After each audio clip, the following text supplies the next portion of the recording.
मी तर रोज ऍपचं वर्कआउट करतो, पण माझं पोट काही कमी होत नाही. काय करावं लागेल? हा प्रश्न पण तुम्हाला पडलाय का?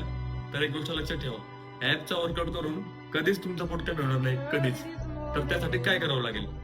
सर्वात पहिली गोष्ट म्हणजे तुम्हाला एक चांगला डाएट घ्यायला लागेल. कॅलरी डेफिशिएट वाला.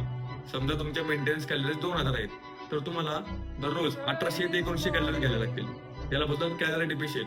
दुसरी गोष्ट, तुम्हाला दररोज 40 ते 50 मिनिट कार्डिओ करावं लागेल. तुम्ही वॉकिंग करू शकता किंवा रनिंग करू शकता. तिसरी गोष्ट म्हणजे एक चांगली झोप, 8 तासाची झोप झाली पाहिजे तुमची. आणि एक 4 ते 5 लिटर पाणी तुम्ही दररोज पिले पाहिजे. या सर्व गोष्टी जर तुम्ही फॉलो केल्या तर तुमचं फॅट, तुमचं पोट, ओव्हरऑल बॉडीचं फॅट कमी होईल. तर आपल्या बॉडीचं फॅट कमी करण्यासाठी मी एक वर्कआउट प्लॅन तयार केलेला आहे. त्याच्यामध्ये वेगवेगळ्या प्रकारचे वर्कआउट आहेत. तर ते तुम्हाला मी उद्याच्या व्हिडिओमध्ये सांगतो, ज्याने तुमचे कॅलरीज बर्न होतील आणि तुमच्या पूर्ण बॉडीचं फॅट कमी होण्यास तुम्हाला मदत होईल. तर अशाच इन्फॉर्मेटिव्ह व्हिडिओसाठी आपल्या पेजला फॉलो करून ठेवा.